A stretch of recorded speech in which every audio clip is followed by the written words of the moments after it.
A reading from 1 Corinthians chapter 3, beginning at verse 1.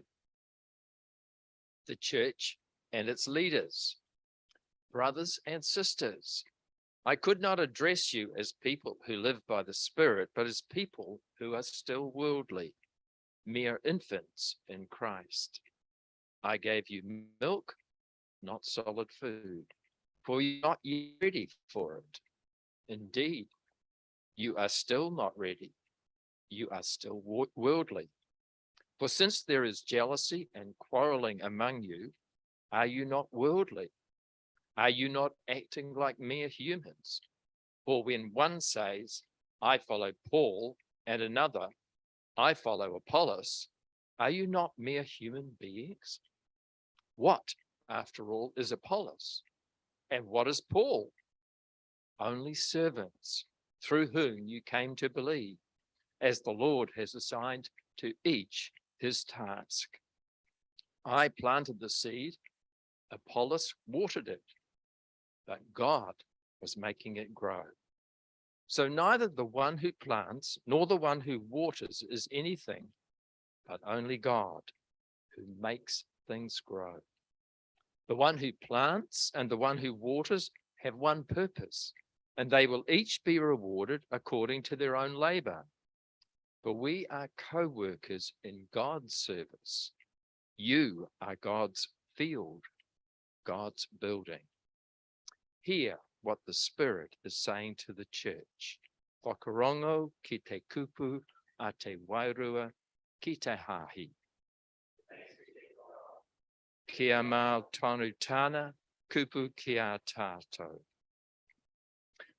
The Holy Gospel, according to Matthew chapter 5, beginning at verse 21. Praise and glory to God. Te whakamoe miti, te kororia, ki te ātua. Murder. You have heard that it was said to the people long ago, you shall not murder, and anyone who murders will be subject to judgment. But I tell you that anyone who is angry with a brother or sister will be subject to judgment. Again, anyone who says to a brother or sister, raka, is answerable to the court. And anyone who says, you fool, will be in danger of the fire of hell. Therefore, if you are offering your gift at the altar, and there remember that your brother or sister has something against you, leave your gift there in front of the altar. First, go and be reconciled to them, then come and offer your gift.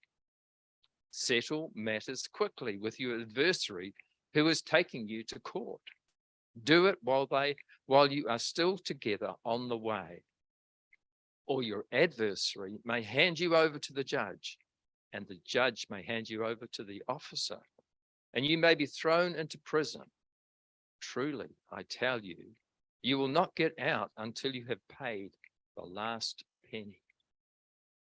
Adultery.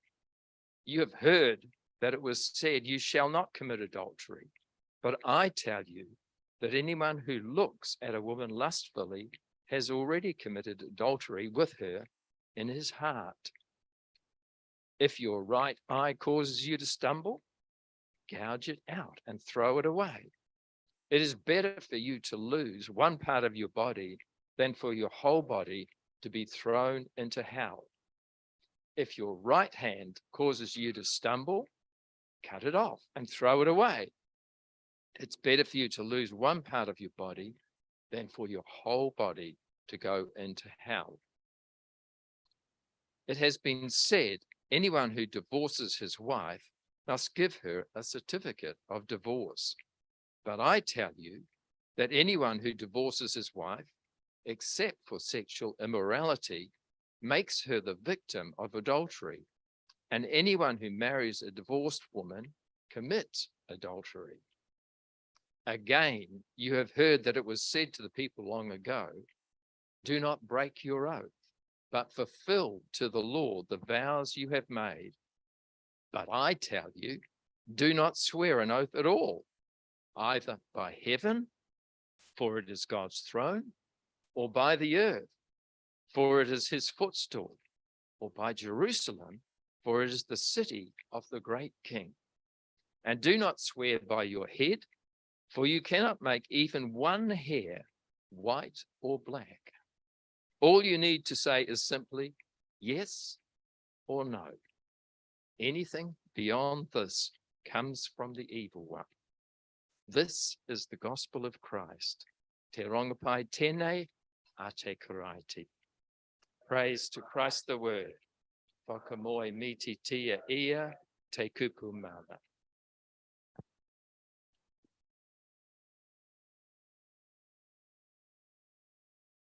Kia ora koutou, good morning. And my first question was going to be, am I on? But boy, am I on. I can hear myself, yeah. Hey, it's good to be here at the beginning of a new year, or it feels like a new year for me. February, I suspect a number of us are just sort of getting back into the rhythm of life with school back this week, or the last couple of weeks.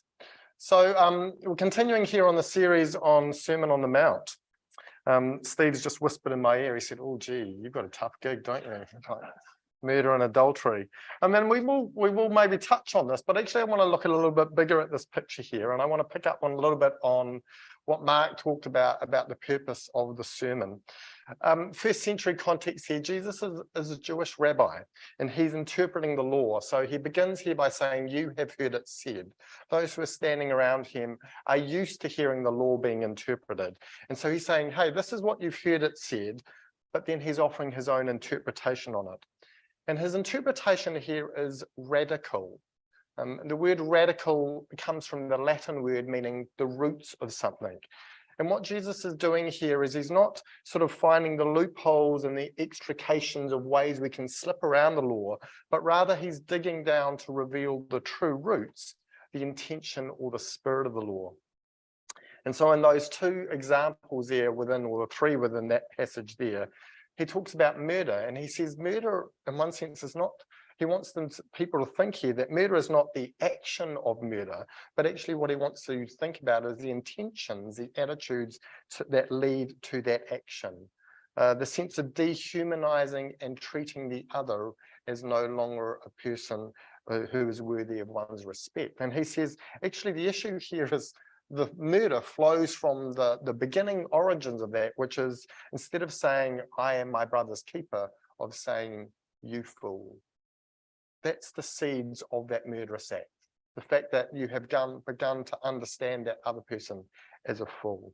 Likewise here, adultery. The discussion here is not on what constitutes adultery, so much as asking what's going on behind this action. A recognition here in the first century context that what's going on is that a Jewish woman is no longer being seen as one's neighbor, as a fellow Jew, as one to be respected and loved, but rather as being seen as a second-class citizen, as being constituted by, well, what do I get out of this? How does this meet my needs and desires? Well, this isn't meeting my needs and desires anymore, so I can just move them on.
Posture that one needs to have if one is going to be a worshipper of God.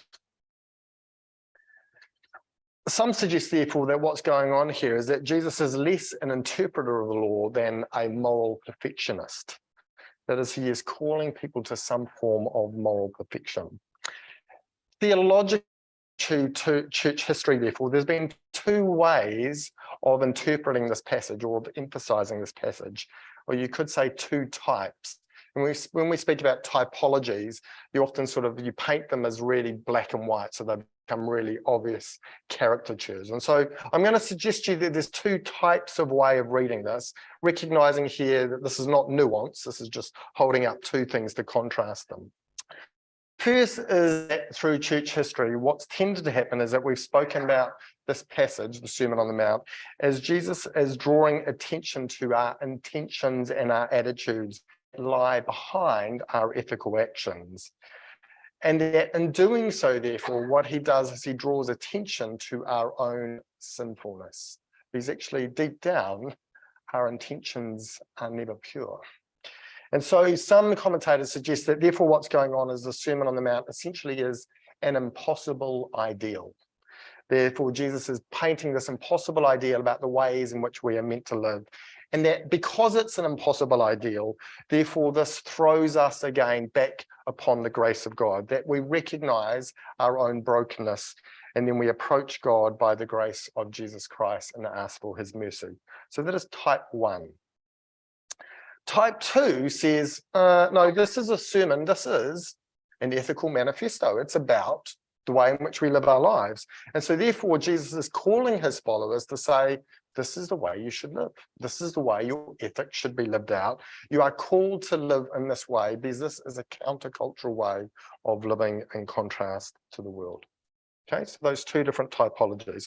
So type 1, you could say, is focused on theological truth, which is that Jesus is less offering a set of ethics for us so much as pointing out to us our own brokenness and sinfulness. Type 2 says, well, actually, no, what's going on here is that Jesus is calling us to be ethical followers, to be transformed in the way in which we live our life. When we hold these two ways apart from each other, or if we overemphasize, it becomes a little bit problematic because type 1 suggests that we just see this as some sort of theological truth, which means that we ignore the fact that it's full of the way we're meant to live ethically, which is talking about our ethics.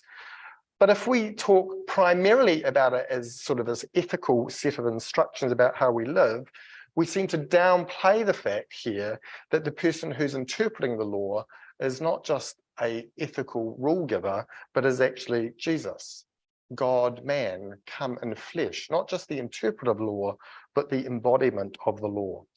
And at worst, when we stress that, what happens is Jesus becomes simply an ethical, moral teacher to us, who's offering a blueprint for the ways in which we should live our life. And this is the ways in which all of humanity is called to live our life. We should be people of universal brotherhood. And so about 100 years ago in the early 20th century, there was a strong emphasis on reading this ethical text and saying, this is summoning us to recognize our universal brotherhood. Of course, this was pre-feminism. Nowadays, we'd say our universal personhood with each other. This was a big emphasis for this is the way we should live, except the difficulty was we didn't live like this, and the world doesn't live like this. And so then the discussion became, well, maybe actually the problem is that this sermon is not for the world, but it's actually primarily for the church. Actually, what Jesus is doing is he's offering the ethical injunctions to us as the people of God. Of course, this then raises a whole set of questions, which is, yeah, but what happens when the church doesn't live out this radical new way of living? What happens when it ceases to be an ethical people? Does that mean it ceases to be an authentic church? And what about the fact that large numbers of people who don't say that they follow Jesus and actually have very little time for the church live in ways which are much more akin to the Sermon on the Mount than many of us who live and inhabit the church? That is that many people outside the church live lives of greater commitment to justice, peace, compassion, and mercy for others than those of us within the church. And so this leads to sort of some odd questions, difficult questions.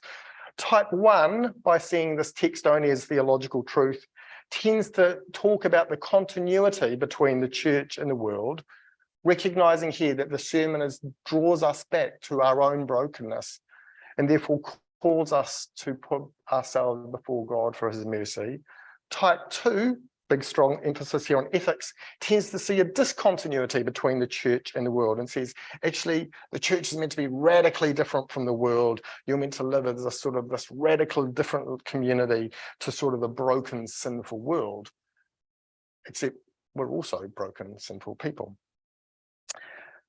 So in our current context, you might want to think, therefore, about which of those emphasis tends to be given, type 1 or type 2.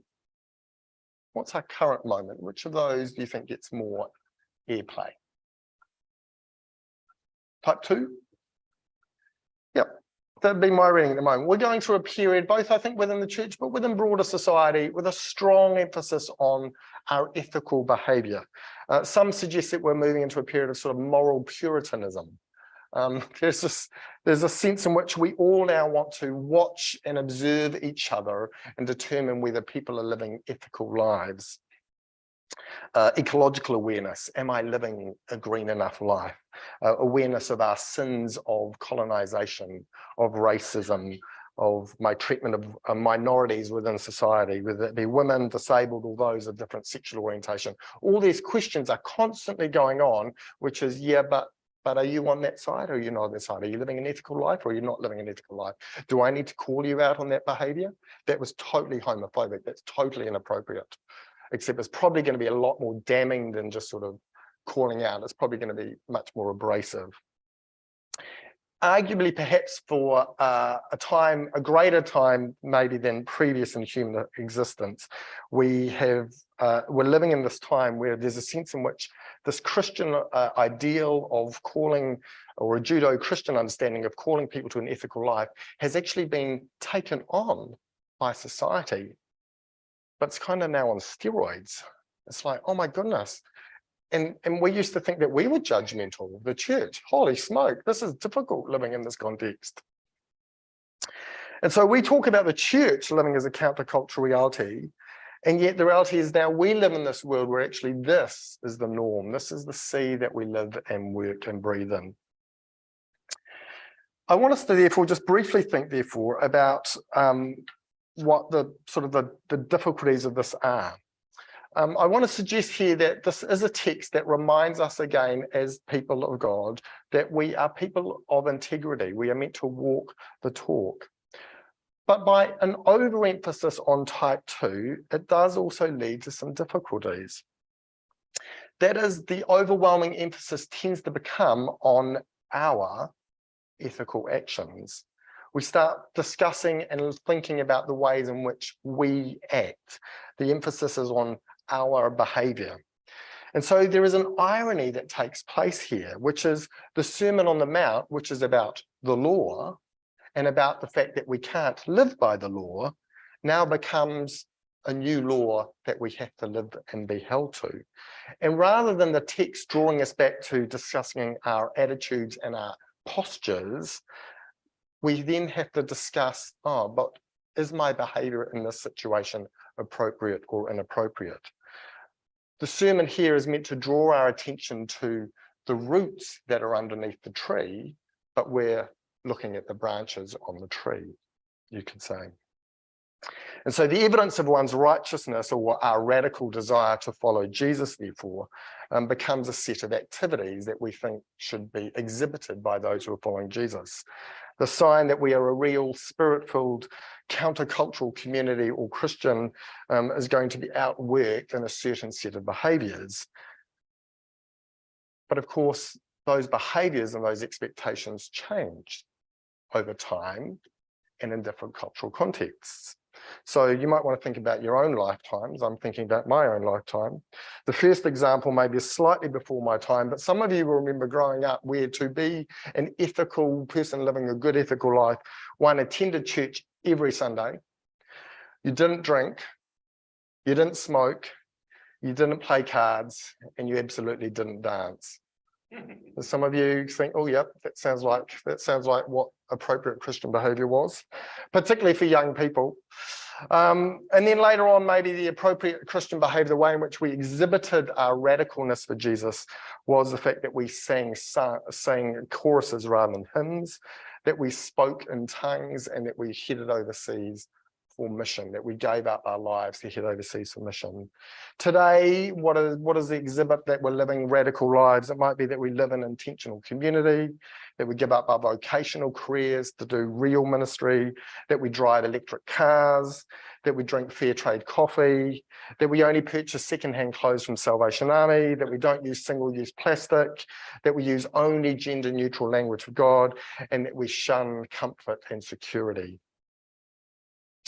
But of course, while one group's saying that, the other group is saying, well, actually, the authentic demonstration of the fact that I'm living radically here for Jesus' and ethical life is the fact that I'm going to be pro-marriage, and therefore I'm going to be probably kind of quite strident in my views about sexuality. I'm going to be very anti-abortion. I'm absolutely not going to watch liberal media, and I'm probably going to vote for the Republicans or the National Party. And so you'll see here that our prescriptions about the ways in which we should live are highly determined by the cultural context in which we live in and by the groups that we're with, and or the historical moment that we live in. And so that every generation or era, we have a new set of criteria about what appropriate behavior should look like. What is the evidence of our integrity? And so there becomes this either implicit or explicit new set of norms for how we should live an ethical life. Now, again, my emphasis here I want to suggest is that we are called to an ethical life, but I want you to note here the subtle shift from our discussion last week from Mark, who spoke very poignantly and powerfully about going to a funeral.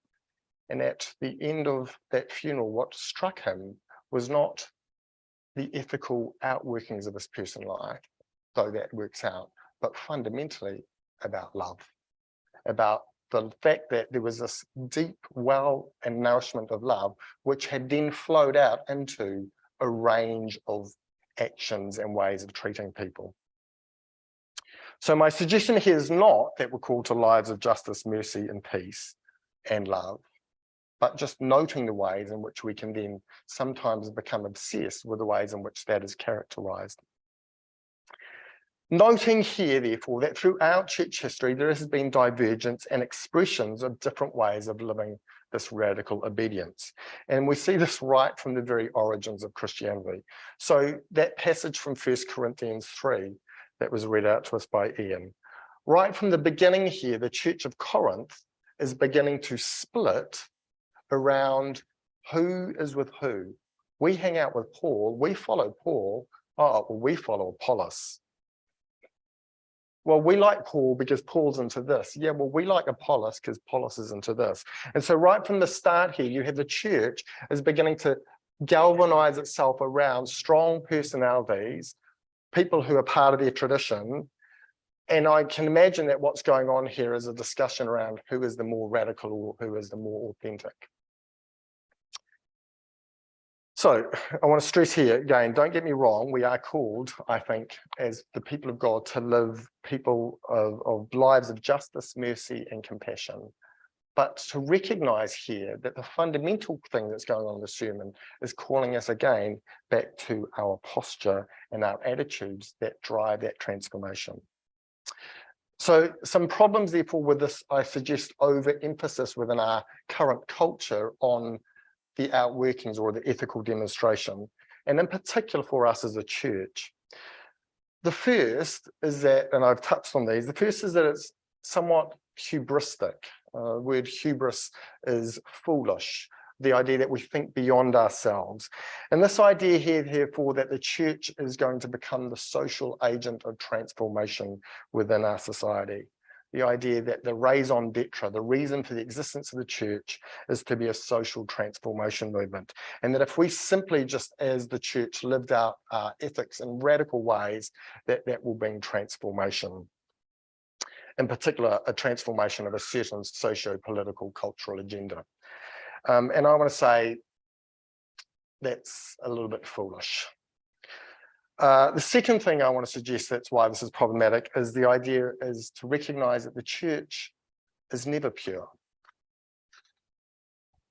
We don't have a monopoly on being ethical. The church is never pure. And in fact, it's very difficult to live pure ethical lives because we are caught up in the intricacies and complexities of a very messy, broken world. Thinking about this week, at the beginning of the week, we commemorate the Treaty of Waikanae. For those who are not Māori, which include me, the reality is my life is easier because I'm not Māori. Because my life is not shaped by the systemic structural issues that have gone on for 180 years within Aotearoa New Zealand. I probably live on stolen land, but the reality is I can't give that land back because where else would I go? And so it becomes a complicated reality of saying we need to recognize these things and we need to address them, but also saying, but I can't just then say, well, I'm going to live a pure life. Well, I can't live a pure life because I'm enmeshed and entangled in those complexities. Also recognizing that when we treat these things in sort of a pure and non-pure way is that we create the very thing that we talked about at the beginning. We say, well, this person is pure and those people who are not pure get dehumanized and they become another. But all of us are enmeshed and broken and pure people in some ways. Maybe another example, maybe I should go buy an electric car, except they're very expensive and all the rare metals come from Congo or from the Altiplano in Bolivia. And so I might buy an electric car and feel ethically good about that, but the difficulty is that I'm still enmeshed in a whole lot of other complexities, which is poor communities around the world who are extricating minerals on my behalf and therefore desecrating their own lands. So, what am I trying to say here? Recognize here that we live in a current where there's a strong emphasis on ethics, and that I'm suggesting here that pushed to extremes, this can be problematic. One, because of hubris, one, because it puts the focus on the sense in that we can somehow live pure lives. But I want to suggest that the greatest danger of this typology is that it loses our attention, because our attention now shifts from Jesus to ourselves. The focus is not on who is Jesus and what is he doing in this world, and becomes who are we and what are we doing in this world? We cease to narrate the story of who Jesus is historically and narrate the story of where we've seen the signs of God at work in this world. And we begin to narrate our own story about how ethically pure we are and why people should be more like us. I want to suggest, therefore, that these two types, the critical thing is holding these two ways of thinking about the sermon together. That fundamentally what's going on is we're summoned to be people of integrity, to recognize that we are not pure people. Two brief examples here to finish, and then a closing reflection. The first is, as I read this passage, I find it deeply, deeply challenging. Because after 40 years plus of trying to follow Jesus, I recognize the extent to which I lack patience and how I am prone to anger. And I think, geez, do you know what? In other contexts, I wonder where that would lead me.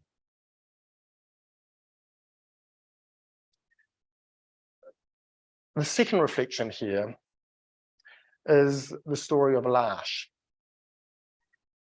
Some of you will be familiar with the story of Lash. Candice, who is the director of Lash in Kapiti, and others who work at Lash, are part of the Lash community, worship here. Lash was set up by a Canadian Catholic priest in the 1960s called Jean Vanier. And when he died in 2019, people said, wow, what a legacy Jean Vanier leaves to the world. This amazing set of communities around the world of disabled people who live together in community with others. This is a beacon to the world. Except after his death, it then became revealed that actually there was a shadow side to Jean Vanier. That while he wrote these profound books about the importance of human community for developing authentic, loving relationships, that he was a deeply flawed human being who, over the course of decades, had been involved in inappropriate relationships with 25 plus women, abusive relationships. A report was released a couple of weeks ago, and the report writers, which were academics who had been asked to do some research here to begin to tell this other side of the last story, they argue that actually the primary motivation for the establishment of the very first L'Arche community in France in 1964 was not, as Jean Vanier had claimed, because he felt this sense of God's cry for those who were living in institutions who were disabled, but rather it was set up because Jean Vanier wanted to protect a Dominican Catholic priest who had already been accused of abuse, and that this was a way of him and other supporters creating a community that would somehow support, but also distract from these accusations.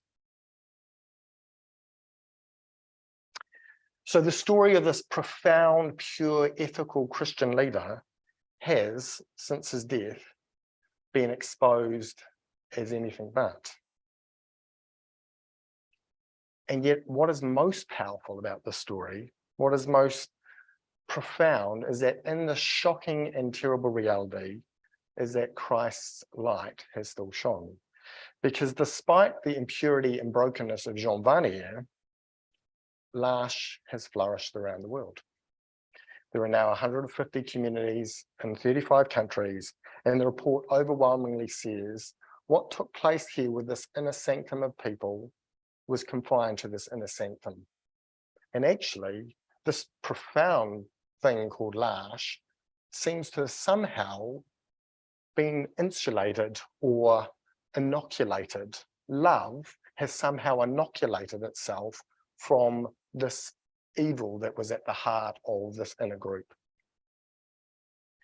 And so those who said at the end of Vanier's life, who spoke of L'Arche being his legacy to the world, perhaps a much more accurate description is L'Arche is the legacy of Christ's love being manifest in the world.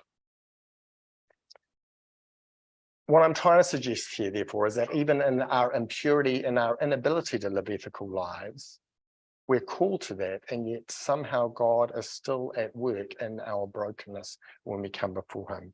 And perhaps the best way to instantiate, to ground what I'm saying here is as we come to the Eucharist.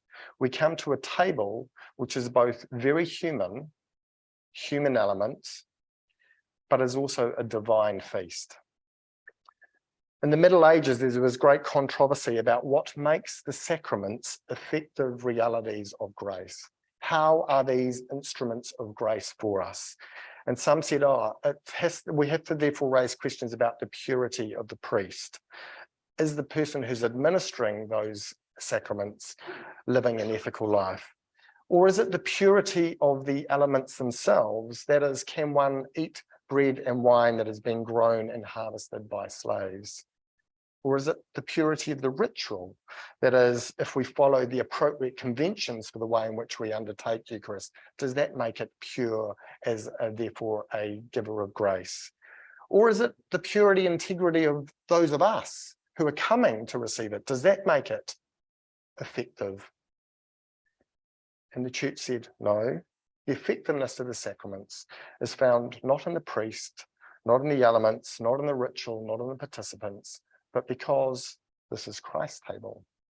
Christ is present. This is the law come in human flesh. This is the law, the ethical perfection of God come real in the world. And so we come to the table, and we're invited to come to the table to eat bread that reminds us again of Christ's brokenness and of our brokenness. And we come to the table, therefore, again, to offer ourselves as broken vessels and to ask that God, as we eat that bread and are nourished by that bread, may become more whole people, more integrated people, people who more clearly live out lives of justice, mercy, compassion, become people who, through the power of the Spirit, are more able to be a radical community, who live out the Sermon on the Mount. We are, as Paul says, we are God's field. We are God's building. But ultimately, it is God who's doing the work within us, who's transforming us by the power of Spirit. Amen. Thank you, Andrew. Really challenging, but a really clear message at the end.